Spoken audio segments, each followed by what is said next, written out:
What's up, everybody? Welcome to the Good Wolf Project. I'm your host, Jerry Scarlato, and today's conversation is with Furkhan Dandia. Furkhan is a therapist that helps people recognize how their past traumas are impacting their present habits and behaviors, which will impact their future outcomes.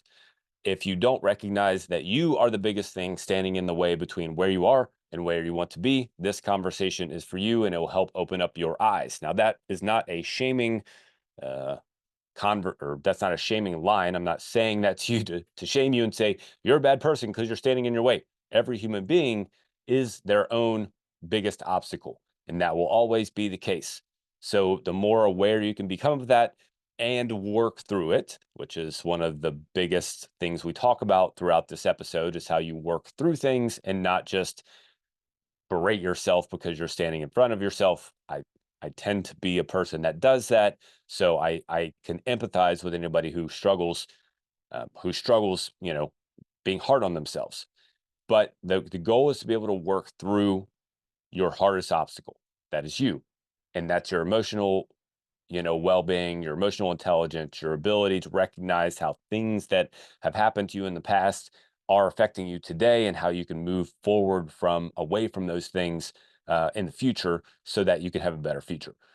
All of that we cover in this episode and some tactics and strategies that you can utilize to be able to do that as well. So make sure that you get your pen and paper ready. But before that happens, of course, make sure that you hit that pause button and go give us a quick review. Or if you're on YouTube, you can hit that subscribe button, because the more reviews, the more subscribers that we have, the more people we reach. So I greatly appreciate you doing that.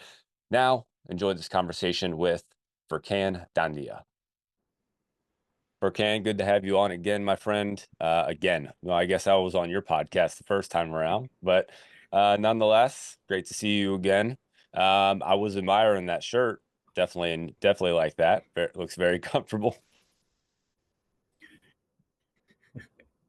Yeah, well, thanks for having me on. I appreciate it. Yeah, it was a fun chat we had when we had our first recording there on my podcast. So we covered quite a bit of ground. The shirt isn't as comfortable as it may seem. It's just an office shirt. So it just shows I'm still juggling many hats in between. But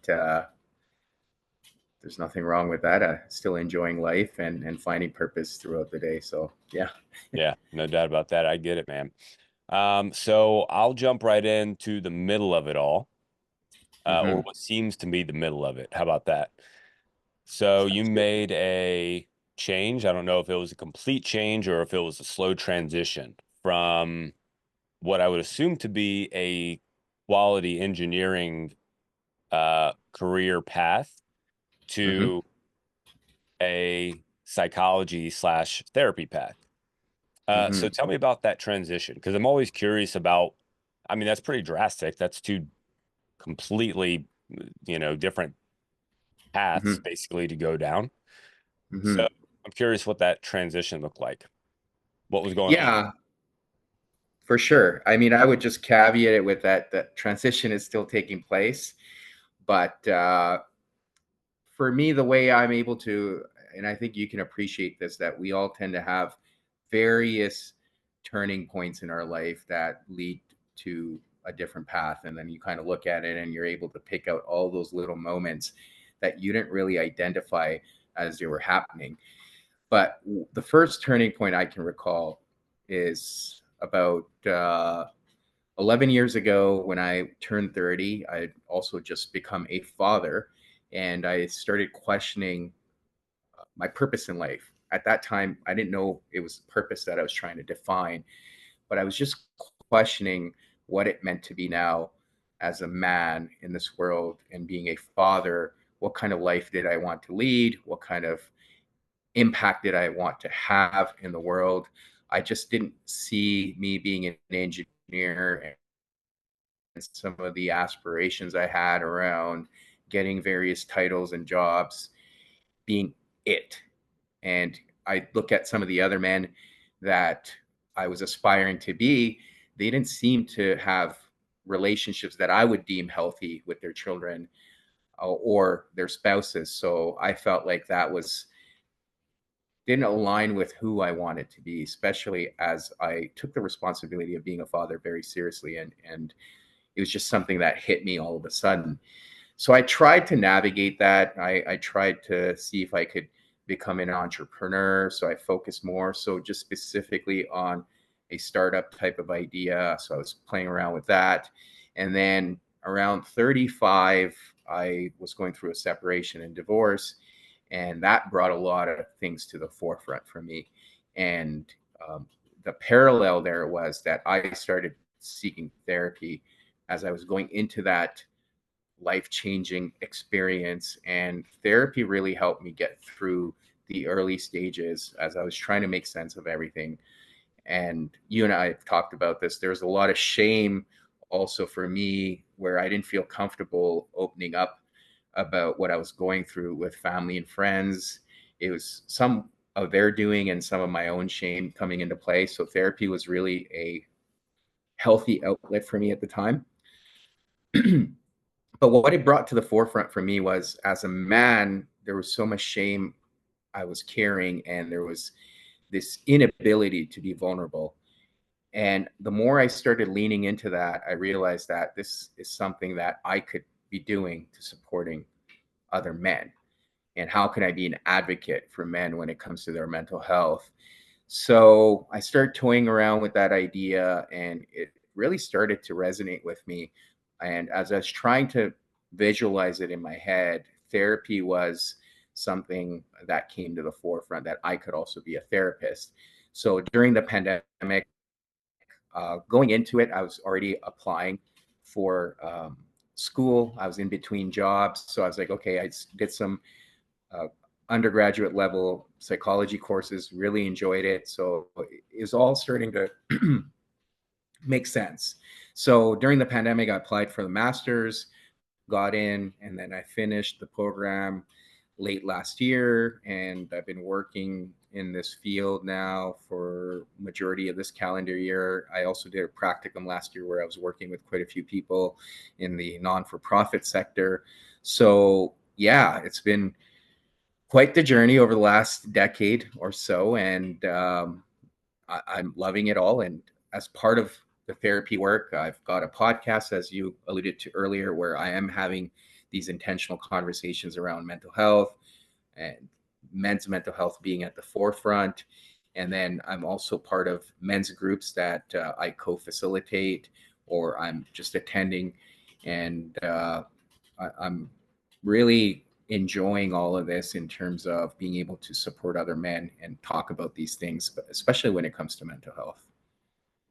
Yeah, that's, it's certainly a big, um, it's something that has become more prevalent of late. And I don't know if it's only because, I don't know, men are actually starting to open up and be more uh, willing to let go and just Hmm. kind of say, I find myself in this mental state and I can't figure out what's going on. I can't figure out this barrier I can't overcome. I can't figure out what's happening. I feel like I'm just kind of, whatever the Hmm. emotion is or the feeling is that seems to be lingering in them, or if they're having trouble connecting with their spouse or they're having trouble just connecting with people in general, you know, guys just have a hard time wanting to process those things. Hmm. They Hmm. can do it. It can be done if you kind of have some idea of what you need to look for in your own past, which we'll talk about here in a second, Hmm. and how you can start to process it on your own. But definitely one of the best ways you can start to do that is by having conversations with either other people who are going through very similar things, as long as they're not going to be complicit in your, anguish, if you will, Hmm. or more specifically with somebody who can actually help work through the issue, help work through the problem. So it's Hmm. definitely something that's prevalent now. And again, I don't think that it's prevalent because men all of a sudden are nutcases. I think men are just more willing to maybe step into that that vulnerable space, right? Hmm. Hmm. For sure. So what is your what has your kind of experience been with that as far as men being willing to kind of step into that space? Hmm. Well, I think to your point, there is definitely more of it happening now, and the willingness is there. I like to think about it, and I reference this quite a bit, that you look at some of, even like anywhere from 500 years ago and prior to that, we used to travel in tribes, and there was something to be said about that, where men would often go to battle together and they would sit around a fire and have conversations. So that need has always been there, right? It's not something that all of a sudden we need this and we need to talk about our feelings. It's always been there. Now obviously we don't know the extent of some of those conversations that were taking place, but you have to at least consider that those conversations were based on their time and their struggles. And as we've evolved as a species, our problems have also evolved, and we live in a world where, for example, digital connection is definitely huge, and that brings different challenges with it.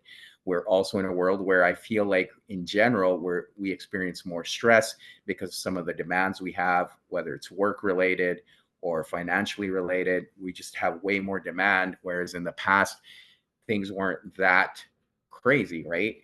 Even I look at my father's generation, you can get away with a single income. Nowadays, you can't. So a lot of these issues have evolved, and so I think so have our needs. And when men are given that opportunity to be vulnerable, they're there. Now, I would say some are not ready. And in the therapy world, we're told, and this is something I've really taken to heart, is meeting clients where they are, right? So not everyone will be ready to dive deep into their past or their childhood and start talking about it or uncover those patterns. And I think it's the same idea when it comes to men in terms of seeking help or having conversations. They may not be ready to go deep, but for the most part, what I've found is, if you've created the space of safety, and if other people are being vulnerable, then more men are comfortable stepping into that.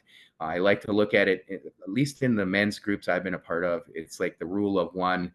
For me, that means if one person's being vulnerable or they're capable of going there, then others also feel comfortable. Because ultimately, anyone in general wants to feel like they're being seen, they're being heard, they're being understood. And when you're able to give that safety to men, then they're open to also share and talk about some of the things that are going on, because then they feel like, okay. And I touched on shame earlier. The shame doesn't have that much power, because when you're able to speak to it, you're taking that power back. And when a man sees, okay, this guy's going through something similar, now I don't have to feel like I'm dealing with it alone, or I'm having to do this alone. I can also open up. So there is definitely that willingness. The one thing I do see is also some people aren't ready, or some people need more time, and that's okay. Everyone's process is different in how they go about their journey. I can definitely see that, you know, not wanting to be judged essentially is what it's coming down to, and men Hmm. don't want to be perceived as being unmasculine Hmm. or being shamed by the people around them. But it comes down to not wanting to be judged for what Hmm. you're saying, or what your thoughts are, or what your fears are, or what your concerns are, or anything that's happened in the past to you that has affected the way that you've lived your life and how you screwed Hmm. up. Because we've all screwed up. We've all, of Hmm. course, had periods of our life where it's like, I feel like I didn't accomplish anything during that period because I was so much in my own head, or because I had so much, whatever shame or Hmm. guilt about some sort of incidents. So being open to that is, or being open to speaking to that, is definitely a big step. And I think I can imagine that being in a group would definitely facilitate that more, because like you said, it opens up, or it shows you that there's other people that are willing to speak up Hmm. and say things, and it Hmm. shows you that. And I think the difference is, or maybe the distinction that's worth making, is that this isn't about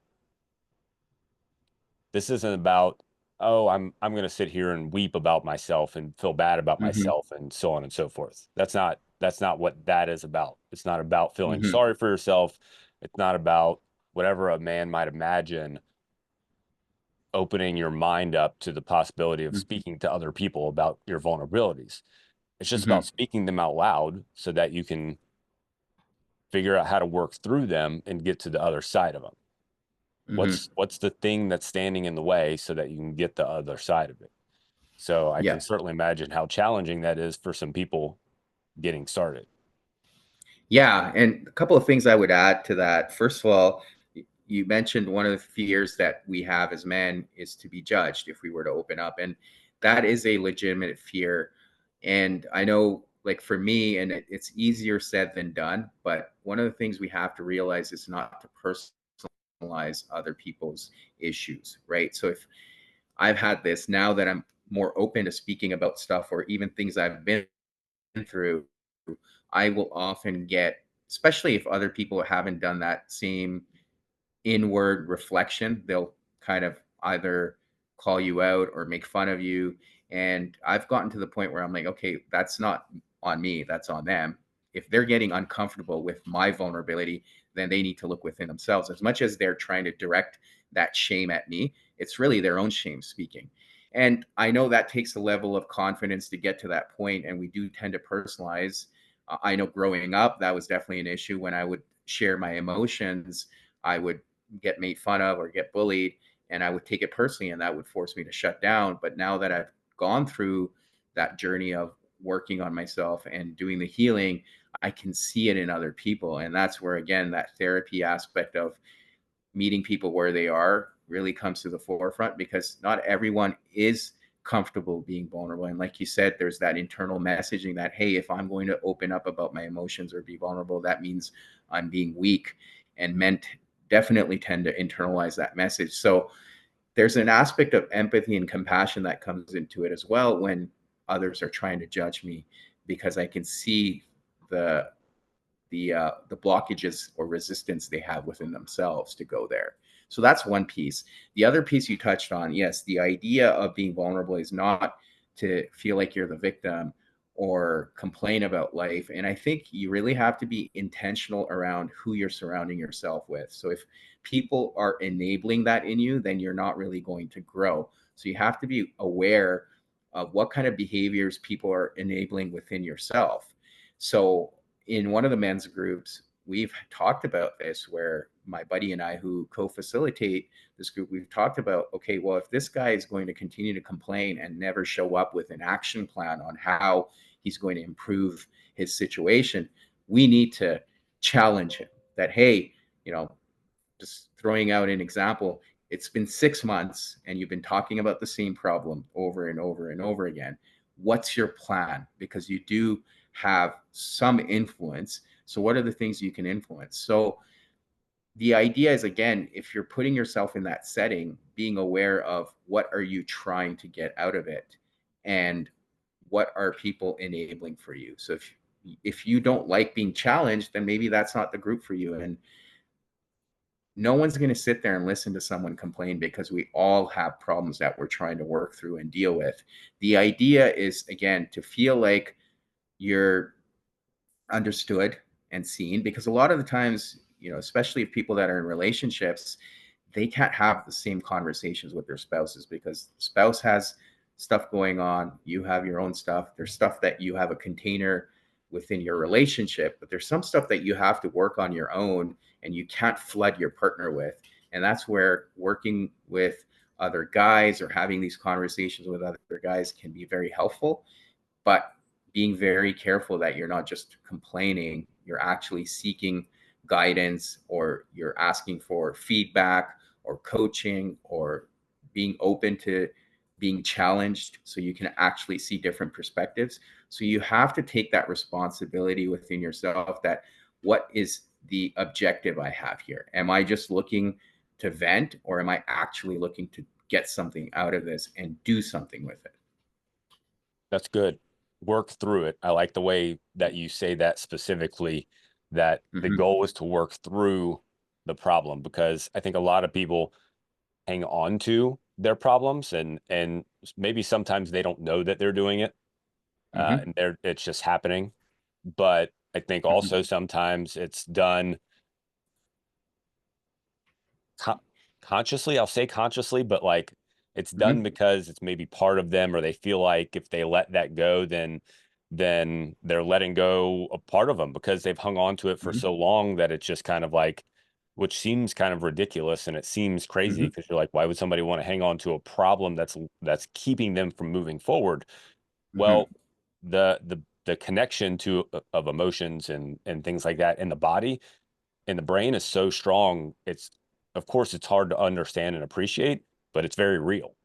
Which, Hmm. going back to which we'll go ahead and jump into because I think it's so important, your past, things that have happened in your past and especially in your childhood that are keeping you from actually making progress, those are some of the biggest things.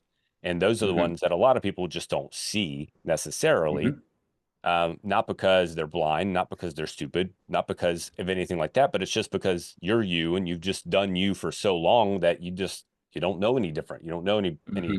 any better. So how do you start to open up someone's eyes to seeing that something potentially from their childhood is the thing that's keeping them from moving Hmm. forward?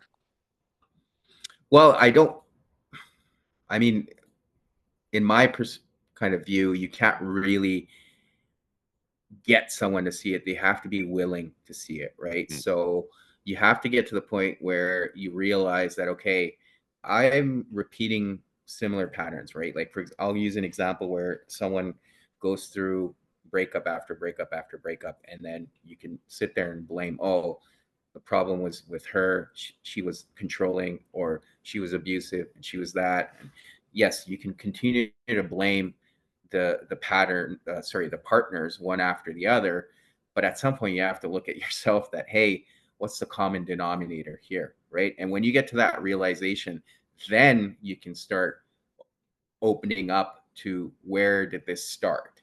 Why are these patterns being repeated? Why am I attracting these people into my life, right? So a lot of deeper exploration can take place at that point, and you can get curious with it. But you have to come to that realization on your own that, okay, something's not right, and I need to figure this out. Now you can do it by yourself and really get curious. Like I said, a lot of people will do that through journaling or just talking to other people, or you can go for therapy, and then a therapist can guide you through the same questions that I'm putting forward here. But you have to have that willingness, right? And to your point, for a lot of people, it's not conscious. They're not consciously aware of it, and they'll continue to repeat it. And most people can go through their whole life just blaming others. And we were talking about the whole notion of complaining. Some people just feel good about being the victim, and they'll continue to put themselves in those situations and be the victim. And that's their choice. You can't really do anything. But at the end of the day, you're not really moving forward in life if you're going to be the victim. And at some point, people start getting tired of the same song and dance. So a lot of these people that are the victims in their life end up being alone as well, because people get tired of the same patterns. Now, if you've realized that, you've come to the realization that, okay, something is going on here, I just don't know what, and I don't know what my role is in it. That's a good start, because now you're opening yourself up to understanding what role you're playing. And that's when you can really get into that deeper exploration and start identifying patterns from childhood.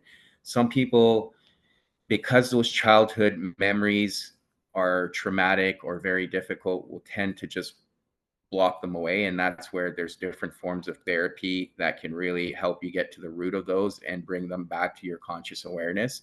But a lot of the times it's just trying to figure out what's your most vivid memory, and then start working your way from there. Trying to figure out, okay, when did this start? A lot of the times people are able to identify relationships that they had with their parents that have impacted their choices in life, and why they behave a certain way, or why they attract certain partners. So there's a lot that can happen but it needs to start with you, and it needs to start with your willingness to be curious and willing to go a bit deeper. Otherwise, it's tough to recognize where those things are coming from and why you're doing certain behaviors, because our defense mechanisms can run so deep and we may never really work past them.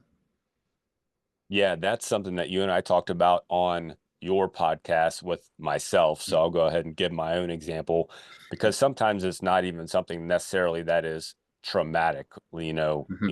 something, just one moment in your past that causes you to have some sort of, you know, emotional issues in your future.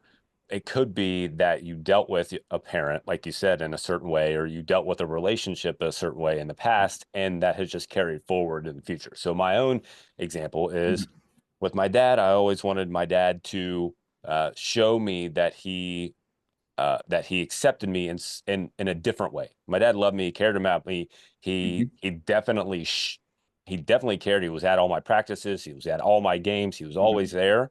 But I never felt like I did things right. I never felt like I did things correct. So I was always trying to figure out how to please him.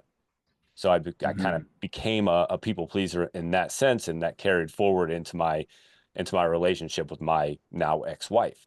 I did the same Mm-hmm. thing, which doesn't turn out well a lot of times.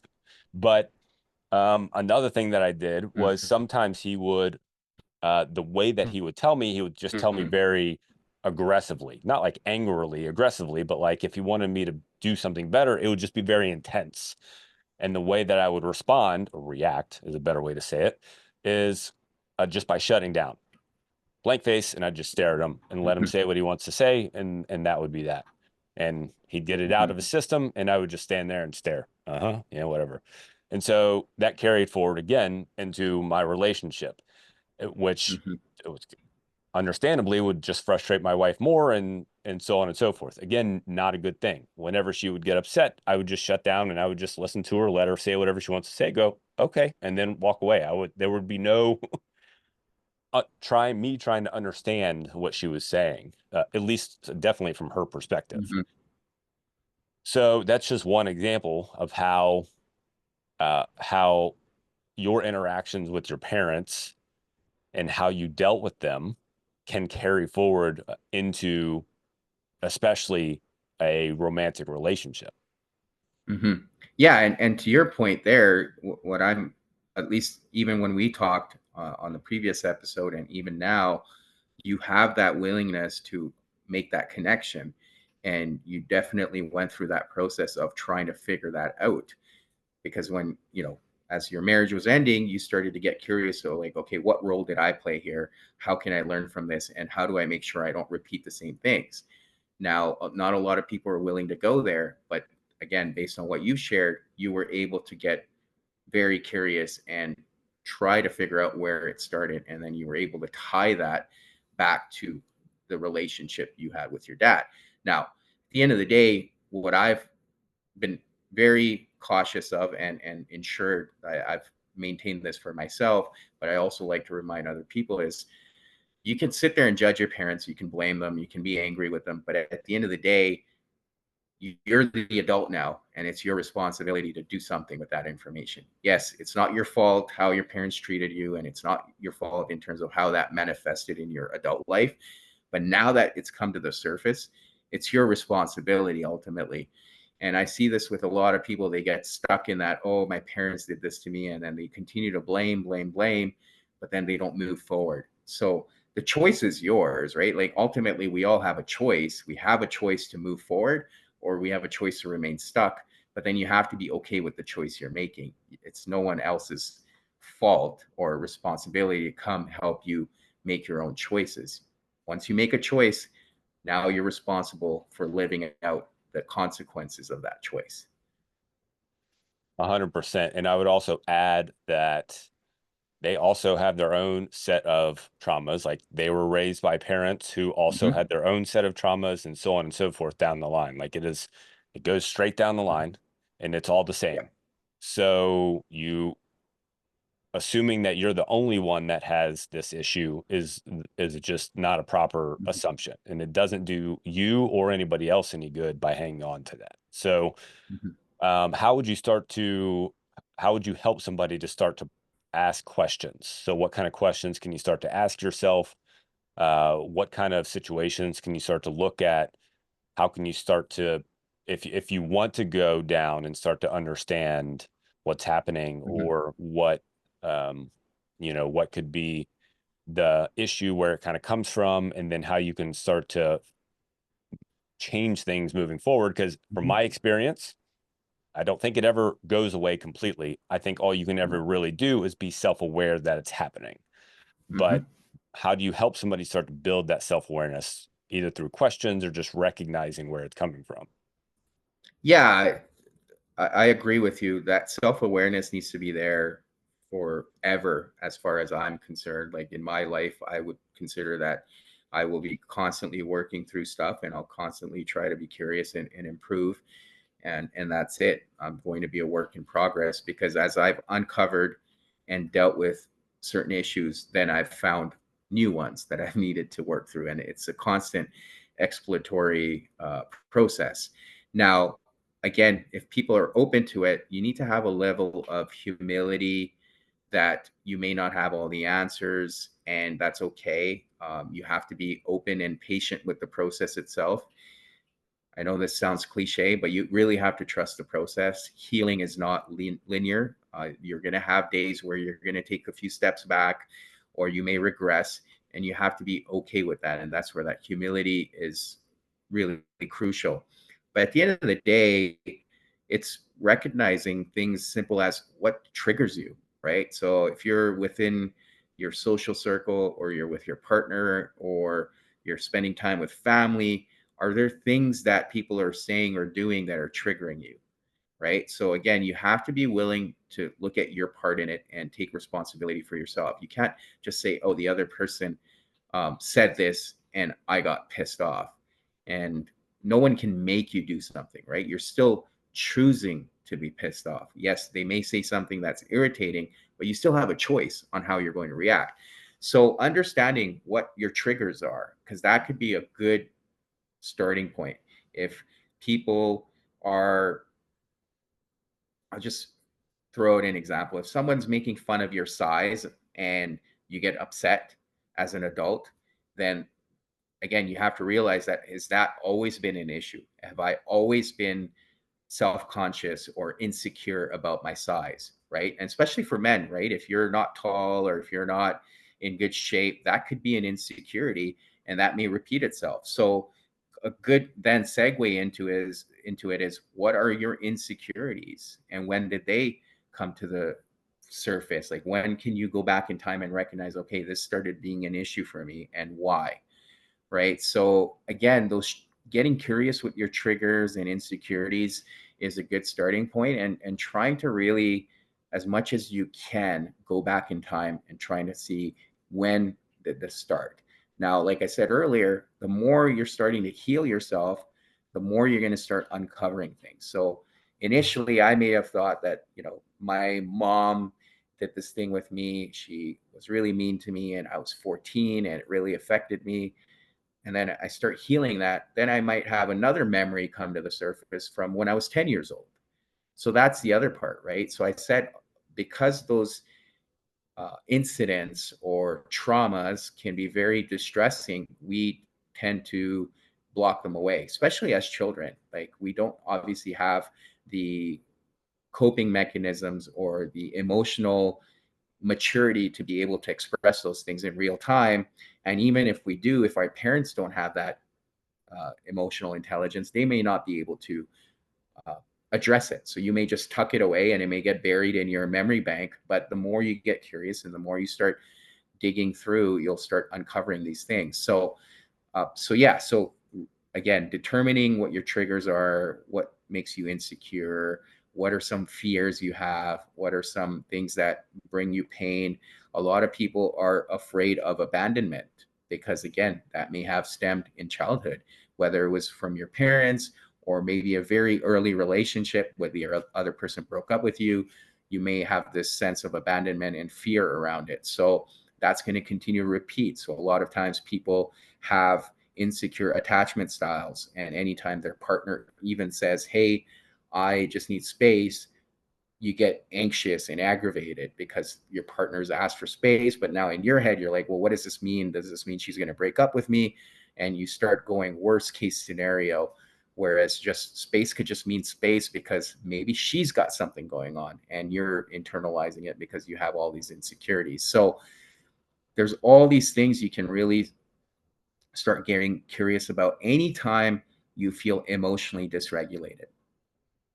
So anytime you feel emotionally dysregulated, whether that's you're raging, you're having an angry outburst, you're experiencing anxiety, you're experiencing maybe it could be depressive episodes, trying to identify those situations and getting very curious in terms of why this is happening, how far can you go back?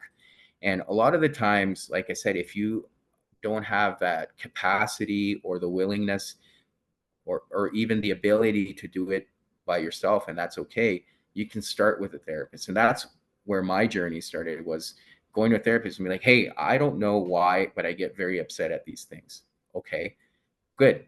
So you have awareness around this thing, you're willing to get curious, let's go on this journey together. And then my therapist started asking me questions and guiding me through those things, to the point where then I became more comfortable doing it on my own, and I started building the skills around it. So sometimes it may just be you may just need to go ask for help, and that's okay too.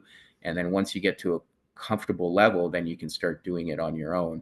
But it, like I said, and I know I'm probably sounding like a broken record here, but you have to really get curious and be open to doing some of that work. Well, it's worth repeating again and again because it's that important, right?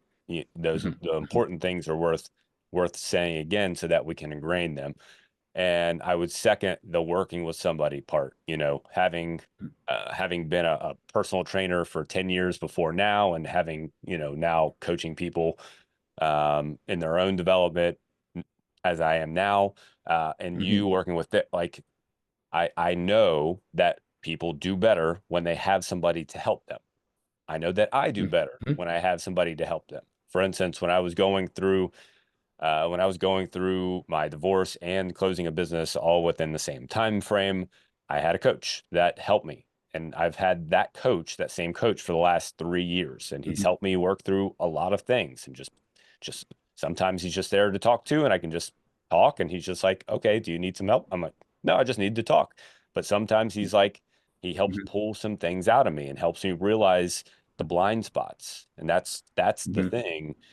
And that's what's worth understanding is, again, it's blind spots. It's just mhm, because you're you, and it's just so built into your frame that you don't see mhm. it. That's why another person Right. is so helpful. Yeah, and the analogy I like to use, and it may not be a good comparison, but at the end of the day, like when it comes to my car, there's certain things I know I can do, right? But I also know my limitations. Beyond those things, if it's a deeper mechanical issue, I'm picking up the phone and calling the mechanic, because otherwise it may take me a very long time to even figure out the problem. Forget even solving it, but even figuring out the problem, and I might make it worse. So it's better to just pick up the phone and call the mechanic. So recognizing that, okay, I have my own limitations, and beyond that I need help.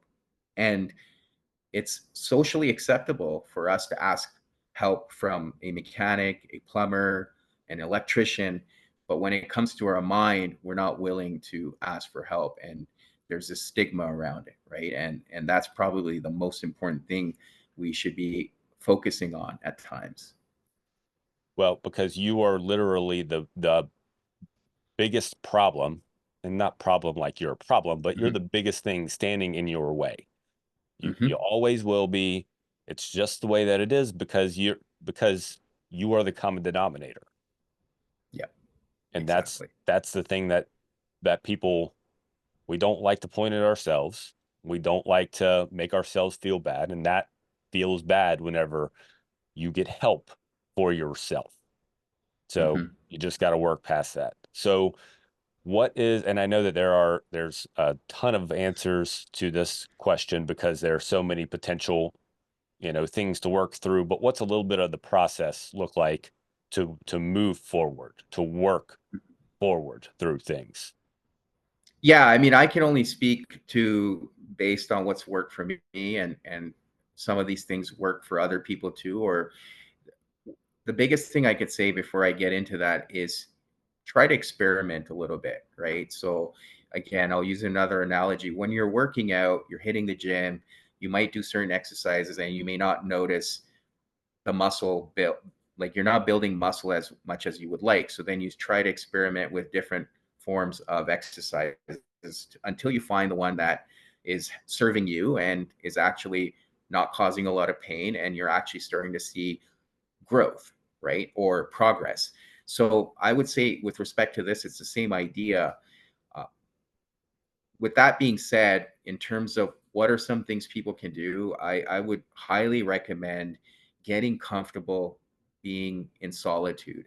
Now, that doesn't mean you just become a loner and you're spending time by yourself.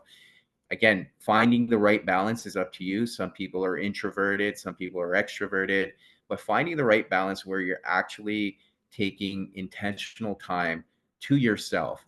Because a lot of the times, as you're working through these things and you're trying to be curious, you want to minimize the noise around you. And that sense of solitude can be very powerful because you can find a deeper connection within yourself. And that's when a lot of that information comes to the surface, when we're really open and curious and we're willing to do that deep exploration. That only happens in solitude. So, what you do in solitude can vary as well. I touched on journaling earlier. That's been very powerful for me when I'm able to find that space, whether it's at home, if I'm alone, or for me, I'll tend to go out in nature, find a peaceful spot where there's not a lot of distractions. I leave my phone behind, or I might not even get reception, which is even better. And I can just sit there and journal and just get curious. And so that's something people can consider. There's therapy. We've talked about that. A lot of people do meditation. Now, meditation can also vary for individuals. When I'm working with clients, I like to highlight that we often, when we hear the word meditation, we get this visual image that it's just someone sitting there with their legs crossed and eyes closed. But meditation can be anything where you're able to be in that present moment. I've experienced meditative states when I'm playing sports, or when I'm going for a walk, or when I'm cooking, whatever it is, that I'm so in that present moment and I'm not running away with my thoughts. I'm not worrying about the future. I'm not ruminating about the past. So finding those moments where you can really meditate, and you can actually still cross your legs and sit there with your eyes closed. But the idea is to be in the present moment. And then often people have this impression that if I'm going to meditate, that means I'm supposed to have a clear mind and no thoughts. But that's not realistic, especially if you're starting out for the first time, or really in the early stages of it. Thoughts are going to come, but be aware of them. Pay attention to them. Don't get distracted by the thoughts. Just notice them as they come in and let them pass through. So, one of the visuals I like to use, and again, it varies by person, is looking at your thought as a cloud coming into your visual awareness and letting it pass through, so that you're aware of it and you're not really attaching yourself to it. So, meditation, a lot of people do exercise, which is good, but finding that right balance. Breathing exercises too is a form of meditation for me. But ultimately, it comes back to what the first point I made is finding those opportunities to connect with yourself, because we live in a world where we're just so distracted. And any second we get when we feel like we're not doing anything or we're bored, we'll jump on our phone, start scrolling. It doesn't always have to be social media, but it could be anything that you do on your phone just to keep yourself occupied. And my recommendation would be to try to minimize those moments and really get comfortable being okay with sitting in silence and letting your thoughts come to you and being aware of them, and paying attention to them. So that would be my biggest go-to, is connect with yourself first, and then you can use all the other things I've touched on as a form of exercise you can do to work through some of that stuff. And I also didn't touch on yoga, but yoga is also another good thing you can do to really connect with yourself. Uh, I think those are all great places to start. Anytime you can just allow your mind to be and not judge it and just kind Mhm. of pay attention to what's going on, is going to be beneficial. And Mhm. solitude, journaling, meditation, definitely great places to start. Mhm. Furkan, man, I appreciate you so much. Great conversation today. A lot of good information packed in there. Uh, for now, where can people find you? Yeah, so mostly, I mean, but podcasts. So your episode will be coming out soon as well. But my podcast is Easy Conversations. It's available on all platforms. And if people really wanted to get in touch with me, I'm fairly active on Instagram. Not as much, but Unoya Zen. So that's spelled EUNOIAZEN. That's on Instagram. And then all the other ways are through there in terms of my website, my email, if people wanted to learn more. Very good. I'll make sure to put all that in the show description. Furkan, thanks for your wisdom today, brother. I appreciate it. Thank you for having me on, and it's always a pleasure talking with you. Thanks, man.